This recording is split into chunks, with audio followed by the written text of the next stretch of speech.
Bismillahirrahmanirrahim. Assalamualaikum warahmatullahi wabarakatuh. Perkenalkan saya Wahyudi, mahasiswa PPG dalam jabatan Angkatan 1 LPTK Universitas Negeri Manado. Dan saat ini saya bertugas di SMA Negeri 2 Ersugihan, Kabupaten Ogan Komering Ilir, Provinsi Sumatera Selatan. Pada kesempatan kali ini, izinkan saya berbagi praktik baik dalam pembelajaran persamaan dasar akuntansi. Bapak Ibu, selamat menyaksikan.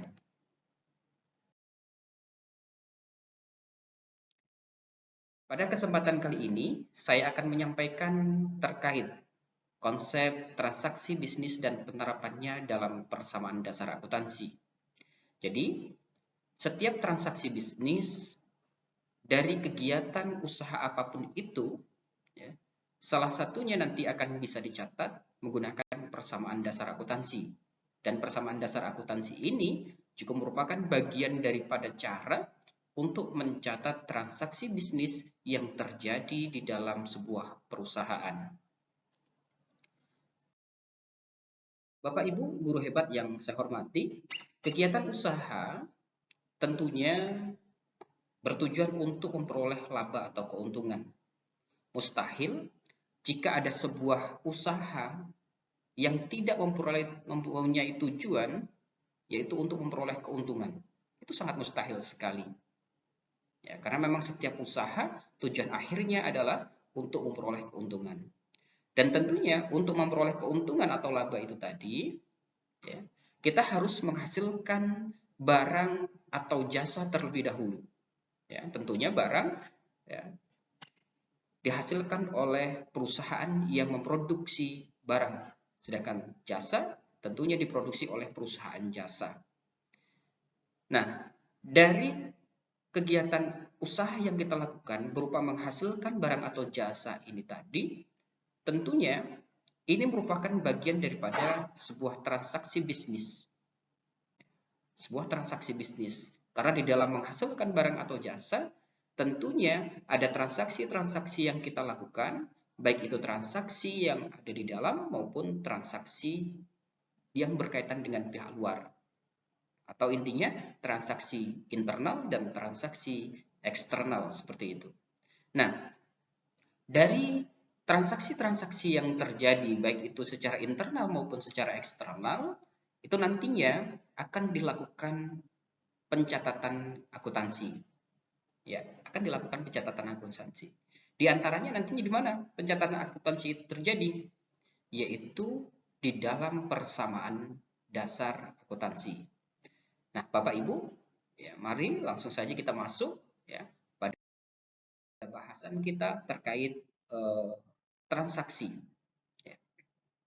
Di mana yang namanya transaksi ini adalah kegiatan yang melibatkan antara pihak internal dan pihak eksternal, atau juga transaksi itu bisa terjadi antara pihak internal dengan pihak internal sendiri. Nah, transaksi pada saat ini itu dibedakan ada dua hal. Yang pertama disebut dengan transaksi eksternal. Apa itu transaksi eksternal? Ya, transaksi eksternal adalah segala transaksi atau kejadian bisnis yang berhubungan dengan pihak di luar perusahaan. Nah, ini tentunya transaksi bisnis eksternal ini sangat banyak sekali. Misal, ya, transaksi berupa penjualan. Ya, penjualan dari barang atau jasa yang kita produk. Ya, yang kita produksi maksudnya. Kemudian ada transaksi eksternal pembelian. Ya, tentunya pada saat kita memproduksi barang atau jasa, ada hal-hal tertentu yang kita perlukan di dalam usaha kita dalam memproduksi barang atau jasa tersebut. Ya, itu transaksi eksternal. Tentunya pada saat kita menjual atau membeli, tidak mungkin tidak melibatkan orang di luar kegiatan bisnis kita. Nah, itu transaksi yang pertama. Selanjutnya, ada transaksi yang kedua, yaitu transaksi internal. Seperti yang saya katakan di depan tadi, bahwa transaksi internal itu adalah segala transaksi atau kejadian ekonomis yang berhubungan dengan pihak di dalam perusahaan. Ya, artinya terjadi di dalam perusahaan seperti itu, Bapak Ibu. Ya, melibatkan orang-orang yang ada di dalam perusahaan. Siapa saja yang terlibat? Tentunya para stakeholder yang ada di perusahaan itu. Dan biasanya transaksi bisnis internal ini melibatkan antara pimpinan dengan bawahan. Contoh transaksinya misalnya, seorang pimpinan perusahaan memberikan perintah kepada bawahan untuk melakukan pemotongan, ya, atau penyusutan seperti itu, penyusutan terhadap perlengkapan atau peralatan kendaraan, ya, mesin dan lain sebagainya, ya, supaya disusutkan nilainya. Yang awalnya misalnya dari 1 juta, disusutkan menjadi 800.000 atau dengan angka-angka yang lain. Nah, itu merupakan transaksi bisnis internal yang biasanya transaksi bisnis internal ini diantaranya dibuktikan dengan adanya memo. Ya, yang namanya memo itu ya hanya terjadi pada satu internal perusahaan saja, artinya dari atasan kepada bawahan. Nah, dua transaksi ini, baik itu transaksi bisnis eksternal dan transaksi bisnis internal, ini dilihat dari siapa yang melakukannya. Ya, dari siapa yang melakukannya. Dan kemudian transaksi yang kemudian dilihat dari sumbernya, itu juga ada dua macam. Yang pertama disebut dengan transaksi usaha. Apa itu transaksi usaha? Ya, transaksi usaha adalah segala transaksi atau kegiatan ekonomi yang berkaitan dengan kegiatan usaha atau operasional perusahaan. Ya, segala transaksi atau kegiatan ekonomi yang berkaitan dengan kegiatan usaha. Kegiatan usaha kita ngapain misalnya? Penjualan barang. Nah, maka penjualan itu merupakan bagian daripada transaksi usaha. Pembelian misalnya, itu juga merupakan bagian daripada transaksi usaha. Itu yang pertama jika dilihat dari sumbernya. Kemudian yang kedua, ada yang disebut dengan transaksi modal. Nah, apa itu transaksi modal? Ya, transaksi modal adalah segala transaksi atau kegiatan ekonomi yang berkaitan dengan modal perusahaan, ya, yang bisa menambah atau mengurangi modal perusahaan. Misalnya, ada investasi awal, tentunya ini akan menambah modal. Ya, ada pendapatan, ya, itu juga menambah modal. Kemudian ada membayar beban, itu juga akan mengurangi modal. Nah, transaksi-transaksi yang seperti itu, itulah yang kemudian disebut dengan transaksi modal. Baik, Bapak Ibu, kita lanjutkan pada bahasan yang berikutnya, bahwa dari setiap transaksi, baik itu transaksi internal, transaksi eksternal, transaksi usaha, ataupun transaksi modal, nantinya itu akan dicatat ke dalam persamaan dasar akuntansi. Ya, persamaan dasar akuntansi ini merupakan salah satu gitu ya. Ya, bisa kita catat dalam bentuk yang lain seperti jurnal umum dan lain-lainnya. Nah, persamaan dasar akuntansi ini merupakan salah satu tempat yang digunakan untuk mencatat transaksi-transaksi yang terjadi di dalam perusahaan. Apa sih persamaan dasar akuntansi itu? Nah, ini. Persamaan dasar akuntansi itu adalah keseimbangan dari dua sisi, yaitu sisi kiri aktiva dan sisi kanan pasifa. Sehingga perubahan yang timbul karena adanya transaksi keuangan dan keseimbangannya akan selalu dipertahankan. Nah, ini maksudnya seperti ini Bapak Ibu. Di dalam persamaan dasar akuntansi itu ada dua akun pokok, yaitu aktiva dan pasifa. Nah, aktiva ini adalah kelompok harta. Ya, kelompok harta. Seperti yang kita tahu bahwanya harta itu dibagi atas dua macam. Ada harta tetap, ada harta lancar. Nah, harta lancar itu diantaranya apa? Yang pertama ada kas, itu harta lancar. Kemudian kalau harta tetapnya bisa berupa peralatan, bisa berupa kendaraan, ya, dan lain-lain yang sifatnya adalah tetap. Nah, itu yang di sebelah aktiva. Nah, kemudian di sisi kanan atau di sisi pasifanya, itu biasanya terdapat dua kelompok akun besar, yaitu yang pertama utang dan yang kedua adalah modal. Kita tahu bahwa utang itu adalah sebuah kewajiban yang harus kita bayar. Sedangkan modal itu adalah harta yang kita miliki di dalam perusahaan itu. Nah, makanya nantinya untuk jumlah aktiva dan pasifa itu baik yang aktiva di sebelah kiri dan pasifa di sebelah kanan itu jumlahnya harus selalu seimbang. Jika aktiva jumlahnya 10, maka pasifanya jumlahnya juga harus 10. Nah, itu Bapak Ibu berkaitan dengan persamaan dasar akuntansi. Jadi, keseimbangan antara dua sisi baik itu aktiva dan pasifa ini harus selalu dipertahankan, bukan hanya dipertahankan, memang harus harus selalu sama setiap kali terjadi pencatatan transaksi ke dalam persamaan dasar akuntansi, di mana aktiva dan pasifa dengan jumlah akhir yang sama. Kita lanjut Bapak Ibu.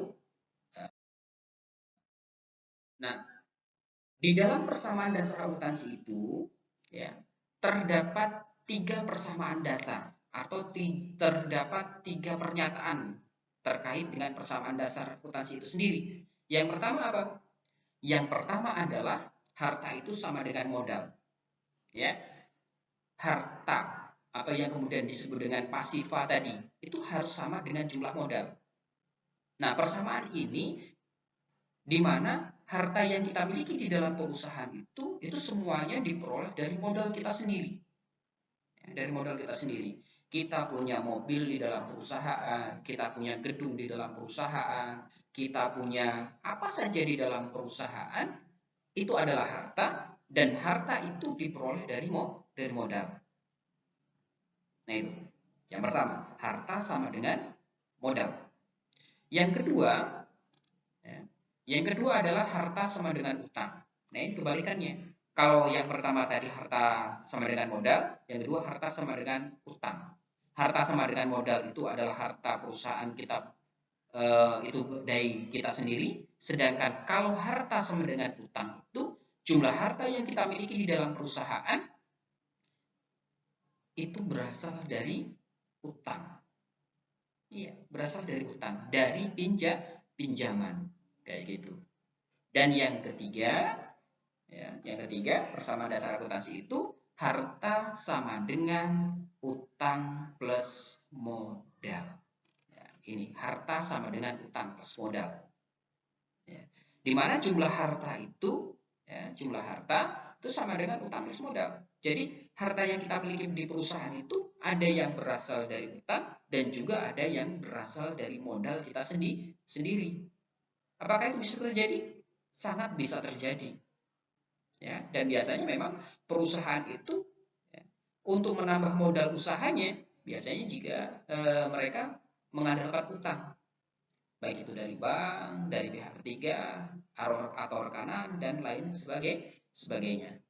Nah, ini 3 persamaan dasar dalam akuntansi. Yang pertama harta sama dengan modal. Ini mengandung arti bahwa pasifa sama dengan aktiva. Kalau yang pertama pasifanya apa? Harta. Aktivanya adalah harta, maaf. Aktivanya adalah harta. Sedangkan pasifanya adalah modal. Kalau persamaan yang kedua, aktivanya apa? Tetap harta. Pasifanya apa? Utang. Sedangkan yang ketiga, aktivanya adalah harta itu sendiri yang bisa berupa kas, bisa berupa perlengkapan, bisa berupa peralatan, kendaraan dan lain sebagainya. Nah, didapat dari mana itu? Didapat dari utang ditambah dengan modal sendiri. Artinya, seperti itu. Nah, jumlahnya juga harus sama. Harta sama dengan modal. Jika hartanya 10, maka modalnya jumlahnya juga harus 10. Hartanya 10, utangnya juga harus 10. Jika hartanya 10, maka jumlah utang ditambah dengan modal juga harus 10. Misal, hartanya 10, utangnya 3, maka modalnya itu 7. 3 tambah 7 sama dengan 10. Nah, itu merupakan dari sebuah ketentuan yang harus tetap dijaga dan harus seperti itu di dalam persamaan dasar akuntansi. Ini. Bapak Ibu yang saya hormati, kita lanjut. Kita langsung ke contoh kasus saja, Bapak Ibu. Nah ini pencatatan transaksi ke dalam persamaan dasar akuntansi. Kalau tadi kan memang di awal kita sudah menjelaskan bagaimana itu transaksi, dan kemudian dari transaksi itu akan dilakukan pencatatan. Di mana dilakukan pencatatan? Di persamaan dasar akuntansi. Nah, di sini saya sudah membuat satu contoh kasus, ya ada beberapa contoh kasus yang sudah saya buat. Di antaranya yang pertama, ya ini saya sebut sebagai transaksi A. Nah, di dalam transaksi A ini disebutkan di situ, Nyonya Alia mengambil uang tabungan pribadinya sebesar 100.000 sebagai investasi pertama atau modal awalnya di salon. Jadi intinya kalau kita bisa pahami dari transaksi A ini,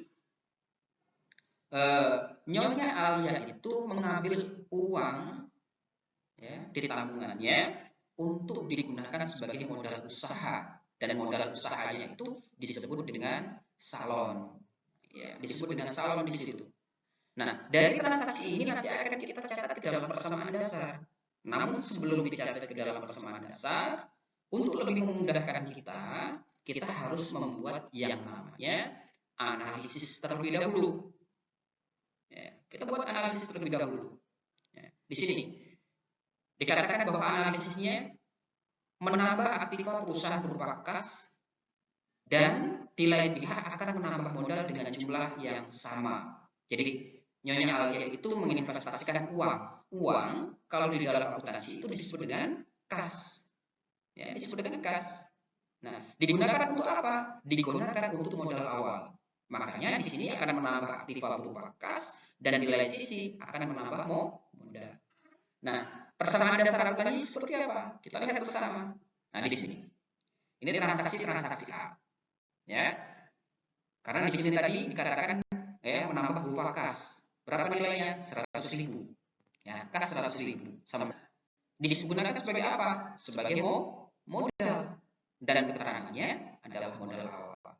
Dan kalau kita lihat di sisi aktifanya ini ada angka 100.000, dan di sisi pasifanya berupa ekuitas atau berupa modal nilainya juga 100.000. Nah, disinilah yang dimaksud kemudian bahwa persamaan dasar akuntansi antara sebelah aktiva dan sebelah pasifa itu harus sama. Ini contoh yang pertama Bapak Ibu. Contoh transaksi yang pertama. Masih ada beberapa contoh transaksi yang berikutnya. Kita lihat lagi. Nah, ini transaksi yang kedua. Saya sebut sebagai transaksi B. Nah, transaksi B di sini terjadi bahwasanya ya, transaksi berikut adalah membeli secara tunai peralatan salon seharga 30.000, atau pembelian peralatan salon senilai 30.000. Nah, hampir mirip dengan transaksi A tadi. Ya, kita harus buat analisisnya terlebih dahulu. Analisisnya apa? Ya, bahwa kita beli apa? Peralatan. Maka peralatan itu tergabung ke dalam aktiva atau pasifa, ya, ke dalam aktiva, ke dalam harta. Peralatan seperti yang saya sebutkan di awal tadi bahwa merupakan aktiva tetap. Nah, di sini transaksi ini dikatakan mengubah komposisi aktiva berupa kas berkurang dan peralatan bertambah, ya, tetapi tidak mengubah jumlah total dari aktiva. Maksudnya apa? Ya, kita beli peralatan, ya, secara tunai. Peralatan kita bertambah, uang kita berkurang. Peralatan dan uang, peralatan dan kas seperti itu sama-sama kelompok aktiva. Peralatan itu adalah kelompok aktiva tetap, sedangkan kas adalah kelompok aktiva lancar. Sehingga nantinya akan berupa kas berkurang, peralatan bertambah. Nah, kita lihat pencatatannya. Nah, ini Bapak Ibu. Kalau yang saldo di atas ini berasal dari transaksi A di awal tadi. Kemudian kita lihat transaksi B. Ya, transaksi B. Ya, yang kita beli tadi adalah peralatan. Ya, di sini disebutkan ditambahkan bahwa aktivanya adalah sebuah peralatan salon. Nilainya bertambah. Bertambah berapa? Bertambah 30.000 sesuai dengan harga peralatan. Nah, kemudian dikatakan di sini kas berkurang. Ya, ini mengubah komposisi aktiva berupa kas berkurang. Ya, berkurang ini berkurang, ya, minus. Maka di sini kasnya berkurang. Kasnya berkurang.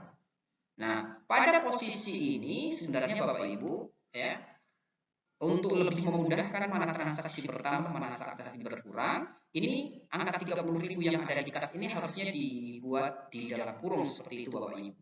Nah, itu menandakan bahwa transaksi itu adalah transaksi berkurang. Nah, makanya kalau di sini disebutkan saldo awalnya 100.000 dikurangi 30.000 jadi 70.000. Kemudian peralatan salon saldo awalnya tidak ada. Ya, di transaksi B ada 30.000, maka kalau dijumlahkan 30.000. Modal A ya tetap tidak ada perubahan karena di sini juga tidak ada perubahan. Ya, 100.000. Nah, kalau kita lihat jumlah aktiva dan ekuitas, aktiva di sini ada kas dan peralatan salon, ya. Kasnya 70, peralatannya 30, maka 70 ditambah 30 itu sama dengan 100. Dan ekuitasnya baru terdiri atas modal saja 100.000. Maka aktiva dan ekuitas, aktiva dan pasiva seperti itu masih dengan jumlah yang sama. Itu contoh transaksi yang kedua Bapak Ibu. Transaksi yang ketiga, saya sebutkan sebagai transaksi C. Di situ membayar sewa kamar untuk bulan Maret sebesar 10.000. Nah, analisisnya, transaksi ini akan menyangkut elemen kas dan modal Alia yang mengalami pengurangan sebagai akibat adanya beban sewa kamar. Nah, perlu kita ketahui Bapak Ibu, ya, sewa kamar itu merupakan bagian daripada akun beban. Di dalam persamaan dasar akuntansi belum ada kayak itu ya, belum diakui secara utuh adanya akun beban yang berdiri sendiri. Di dalam persamaan dasar akuntansi yang kita bahas di awal tadi, itu baru sebatas harta sama dengan utang plus modal. Jadi segala sesuatu yang berkaitan dengan menambah atau mengurangi nanti kaitannya dengan modal. Nah, sewa ini sifatnya mengurangi. Ya, akan mengurangi apa? Akan mengurangi uang perusahaan kita dan juga akan mengurangi modal perusahaan kita. Kita lihat. Nah, di sini. Pada poin C, mengurangi kas. Nah, kalaupun misalnya tidak di dalam kurung tadi Bapak Ibu, bisa Bapak Ibu lihat di sini. Kalau saldo yang pertama tadi kan bertambah, ini nambah, di sini bisa keterangan berkurang, di sini juga keterangan berkurang. Ya gitu. Nah, di sini juga berkurang. Nah, ini berkurang. Ya, berkurangnya berapa? Sesuai dengan jumlah sewa kamar kita. Sewa kamarnya berapa? 10.000. Nah, masuknya di kas. Di sini kan ada di kas. Dan modal. Di sini juga dimasukkan di modal 10.000. Saldo awal sebelumnya untuk kas 70. Dikurangi 10 sama dengan 60.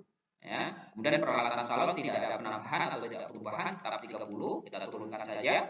Sedangkan untuk modal, ya, modal ini berkurang 10.000. Ya, dan transaksi ini kita catat sebagai transaksi beban sewa sesuai dengan namanya, membayar uang sewa. Kita sebut sebagai beban sewa. Nah, kita lihat sekarang apakah aktiva dan pasifanya masih sama? Lihat, 70 dikurang 10 sama dengan 60. Peralatan salon 30 pada transaksi C tidak ada perubahan maka nilainya tetap. Ya, pada ekuitas untuk modal pada transaksi C berkurang 10.000. Maka 100.000 dikurang 10.000 sama dengan 90.000. Nah, ekuitas pasifanya jumlahnya 90.000. Sedangkan aktifanya terdiri atas dua, kas dan peralatan salon. Jumlahnya 60 dan 30. 60 dan 30 kalau dijumlahkan sama, yaitu 90.000. Ini contoh transaksi yang ketiga. Nah, berikutnya ada contoh transaksi terkait dengan pembelian secara kredit. Ya, membeli secara kredit. Di sini dikatakan, membeli secara kredit dari toko abadi peralatan salon seharga 50.000 dan perlengkapan ya 20.000. Jadi peralatannya 50.000, perlengkapannya 20.000. Nah, ini dilakukan pembeliannya dilakukan secara kredit. Ingat, yang namanya kredit itu nanti akan berimbas pada utang Bapak Ibu. Nah, analisisnya kita lihat bersama. Transaksi ini akan mengubah komposisi aktiva bertambah. Nah, apa yang bertambah? Yang kita beli peralatan dan perlengkapan. Nah, di sini dikatakan peralatan salon dan perlengkapan salon. Karena itu yang kita beli. Dan kemudian akan berpengaruh pada komposisi utang. Kenapa berpengaruh pada komposisi utang? Karena pembeliannya dilakukan secara kredit. Nah, akan berpengaruh berapa nilainya? Akan berpengaruh senilai 70.000. Ya, 70.000. 70.000 itu terdiri atas peralatan 50.000 dan perlengkapan 20.000. Nah, kita lihat Bapak Ibu pencatatan akuntansinya. Ini kita lihat pada transaksi yang D. Nah, pada transaksi ke D tadi akan berakibat pada berubahnya aktiva, yaitu peralatan salon dan perlengkapan salon. Peralatan dan perlengkapan di sini. Ini peralatan, ya dituliskan di sini nilainya 50.000. Kenapa? Karena memang harga daripada peralatan itu 50.000. Sedangkan perlengkapan salon juga sifatnya bertambah, ya di sini dikatakan bertambah, ya nilainya berapa? 20.000. Ya ini di sini 20.000. Nah, karena transaksi ini dilakukan secara kredit akan berpengaruh pada utang, maka di dalam sisi ekuitas sisi pasif di sini akan ditambah satu kolom lagi, yaitu kolom utang usaha. Ini ditambahkan saja, yang belum ada ditambahkan saja Bapak Ibu. Nah, nilai utangnya berapa? Dari kedua-duanya, yaitu nilai peralatan 50 dan nilai perlengkapan 20. Kalau dijumlahkan nilainya adalah 70. Nah, itu cara pencatatan untuk transaksi gede. Nah, dari situ sekarang kita lihat apakah aktiva dan pasifanya masih sama. Sekarang aktiva terdiri atas 3 akun. Ada kas, peralatan, dan perlengkapan. Yang masing-masing jumlah kasnya adalah 60, jumlah peralatannya adalah 80, dan jumlah perlengkapannya adalah 20. Kalau ini dijumlah, nilainya adalah 160. Ya, 160. Nah, sekarang kita lihat di sisi ekuitasnya, di sisi pasifanya. Sekarang sudah ada 2. Kalau tadi kan hanya ada modal saja, sekarang sudah ada utang usaha. Nah, berarti ada 2. Utang usahanya jumlahnya 70 dan jumlah modalnya 90. Nah, kalau keduanya ini ditambah, maka nilainya sebesar 160. Sama dengan jumlah aktiva berupa kas, peralatan, dan perlengkapan tadi. Ya. Nah, ini Bapak Ibu. Jadi yang dikatakan di awal tadi harus selalu sama, ya disinilah ya mempertahankan kayak gitu ya. Mempertahankan jumlah yang sama antara sisi aktiva dan sisi pasifa, antara sebelah kiri dan sebelah kanan seperti itu. Ini sampai dengan transaksi D. Masih ada satu transaksi lagi Bapak Ibu. Kita contohkan. Ya, di transaksi yang terakhir ini, di transaksi E, disebutkan di situ. Iya, disebutkan di situ, dipinjam uang dari bank ya, dengan menandatangani sebuah wesel jangka 3 bulan, bunga 12% per tahun senilai 75.000. Nah, ini di sini diartikan bahwasanya Bapak Ibu untuk menambah modal perusahaan itu pinjam uang di bank. Berapa? 75.000. Bunganya berapa? 12%. Jangkanya berapa? 3 bulan. Nah, pada saat pencatatan transaksi ini Bapak Ibu tidak usah memperhitungkan jangka waktunya, tidak usah memperhitungkan bunganya, tapi yang perlu diperhitungkan oleh Bapak Ibu adalah nilainya. Ya, dipinjam dari mana? Dari bank. Ya, dipinjam dari bank. Sesuatu yang dipinjam itu disebut dengan utang nantinya. Nah, sekarang kita lihat analisisnya Bapak Ibu. Transaksi ini akan mengubah komposisi aktiva yang bertambah. Ya, aktiva yang bertambah. Aktiva yang bertambah berupa apa? Berupa kas. Karena kita pinjam duit. Duit kalau dalam akuntansi itu disebut dengan kas. Nah, kas yang kita peroleh itu dari mana? Diperoleh dari utang, yaitu utang wesel. Nilainya berapa? 75.000. Makanya Bapak Ibu nantinya dalam pencatatan persamaan dasar akuntansi ini akan menambah kas dan menambah utang. Kita lihat. Ini Bapak Ibu, transaksi ke E. Ya. Transaksi ke E di sini menambah kas. Makanya di sini posisinya menambah, tidak ada tanda di sini. Tidak ada tambah, tanda mengurangi atau bertambah. Ya, ini menambah ini. Ya, kasnya bertambah 75.000 sesuai jumlah utang. Kemudian di sebelah kanannya, di sebelah pasifannya itu akan menambah utang wesel. Beda nggak antara utang usaha dengan utang wesel? Beda. Utang usaha itu terkait dengan yang kita lakukan melalui kegiatan usaha. Misalnya, kita beli sesuatu tapi belum kita bayar, itu utang usaha. Kita beli peralatan, belum kita bayar, beli perlengkapan, belum kita bayar, misalnya. Itu utang usaha. Tetapi kalau utang wesel di sini adalah utang yang diperoleh bukan karena melakukan suatu usaha tertentu, ya, melainkan hanya untuk menambah modal. Utang wesel disebutnya, atau bisa disebut juga utang bank, seperti itu Bapak Ibu. Nah, sekarang kita lihat Bapak Ibu, ya, apakah jumlah aktiva dan pasifanya masih sama? Sekarang jumlah aktivanya masih tetap, ada kas, peralatan, dan perlengkapan. Jumlah ekuitas atau pasifanya sekarang menambah satu lagi, yaitu utang usaha, utang wesel, dan modal. Kita lihat Bapak Ibu, apakah sama? Ya. Saldo sebelumnya ada 60.000 untuk kas, ditambah 75, jumlahnya 135.000. Kemudian kalau peralatan jumlahnya 80.000, tinggal turunkan saja karena di transaksi ini tidak berpengaruh pada peralatan.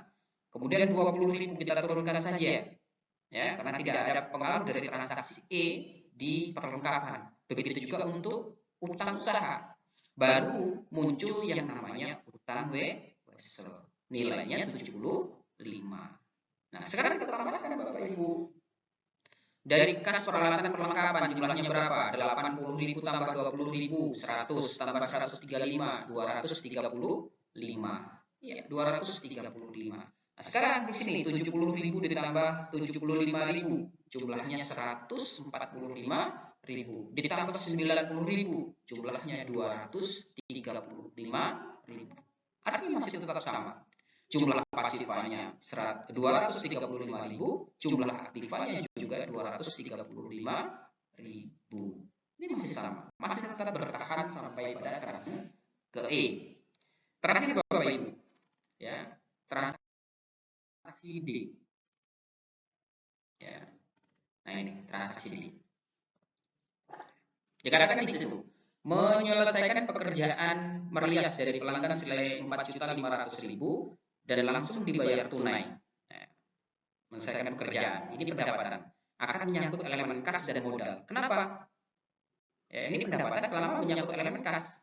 Ya, karya dan beban ini nyangkutnya ke kas dan modal. Hanya saja bedanya, kalau beban itu sifatnya mengurangi, sedangkan kalau pendapatan itu sifatnya menambah.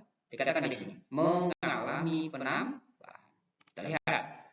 Nah ini, mengalami penambahan senilai 4.500. Di kas, di modal juga 4.500. Seperti itu Bapak Ibu. Kalau kita jumlahkan, insya Allah masih tetap sama. Berapa? 239.500. Di sini juga sama, 239.500. Ini pada transaksi ke F.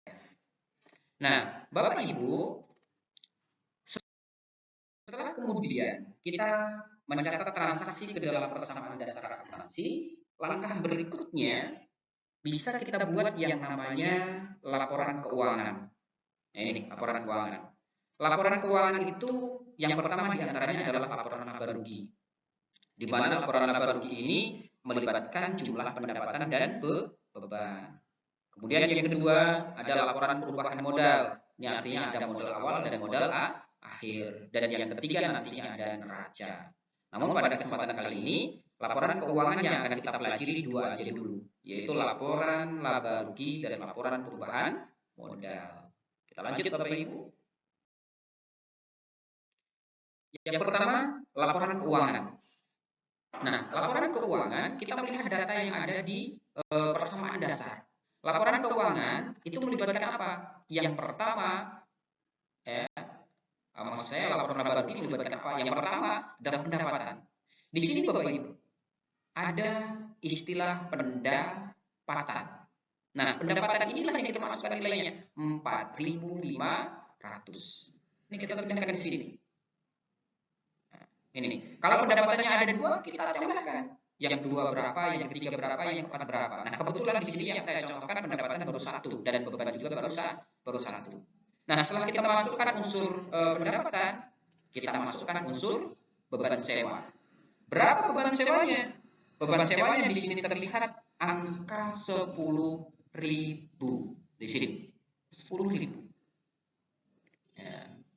Nah, kalau ada beban lain tambahkan. Di situ saya tuliskan beban titik-titik itu juga ada. Nah, kalau ada maka beban sewa ditambah beban yang lain-lain. Ditambah berapa? Kalau sementara ini kan baru satu, maka jumlahnya tetap 10.000. Ya, jumlah bebannya tetap 10.000.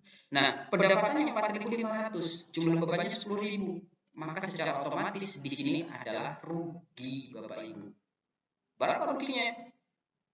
5.500. Ini angka ini didapat dari 4.500 dikurangi 10.000. Ya, 5.500. Kenapa saya tuliskan di dalam kurung? Karena memang biasanya di dalam akuntansi itu setiap yang berkurang itu ditulis di dalam kurung. Oke, kita dapatkan nilai bahwasanya kita memperoleh kerugian dari usaha yang kita lakukan sebesar 5.500. Berikutnya, laporan keuangan yang berikutnya adalah laporan perubahan modal. Yang ini masih tetap kita tampilkan karena dari data ini nanti kita peroleh. Ya. Yang pertama di dalam laporan perubahan modal itu, apa yang dimasukkan? Yang dimasukkan adalah modal awal. Didapat dari mana modal awal 100.000 ini? Didapat dari sini Bapak Ibu. Keterangan awal adalah modal awal. Berapa nilainya? Ini 100.000. Kita pindahkan di sini. Ya, 100.000. Kemudian komponen apa lagi? Yang pertama adalah komponen laba atau rugi. Nah, di dalam laporan laba rugi tadi, kita peroleh rugi usaha sebesar 5.500. Kayak gitu. 5.500. Nah, kalau untung berarti ya untung masukkan di sini. Ya, untung usaha kayak gitu. Masukkan nilai untungnya berapa? Nah, kebetulan kita adalah rugi, maka yang kita masukkan adalah rugi usaha 5.500. Ya. Kemudian apalagi yang dimasukkan? Biasanya adalah priv. Priv itu apa Bapak Ibu? Priv itu adalah pengambilan pribadi. Nah, dari transaksi A sampai transaksi F ini, apakah ada priv tadi yang dicatat? Tidak ada. Maka kita hanya segera contohkan saja. Maka dan priv itu. Nah, makanya kemudian apa namanya?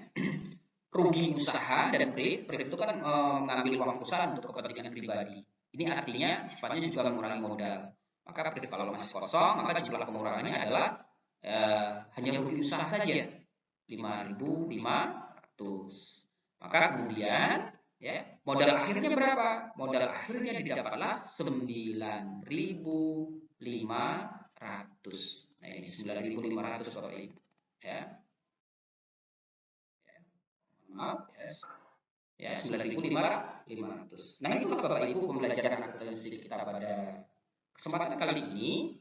Ya mudah-mudahan pembelajaran yang sudah saya sampaikan ini tadi bermanfaat ya dalam kelangsungan pembelajaran ekonomi akuntansi di SMA maupun di SMK. Itu saja Bapak Ibu, sekali lagi saya ucapkan terima kasih ya atas perkenanannya. Saya Wahyu di SPD, mahasiswa PPG Angkatan 1 ya, Universitas Negeri Manado. Saya saat ini bertugas di SMA 2 Sugian. Mengucapkan beribu-ribu terima kasih atas perhatian Bapak Ibu dan saya akhiri. Assalamualaikum warahmatullahi wabarakatuh.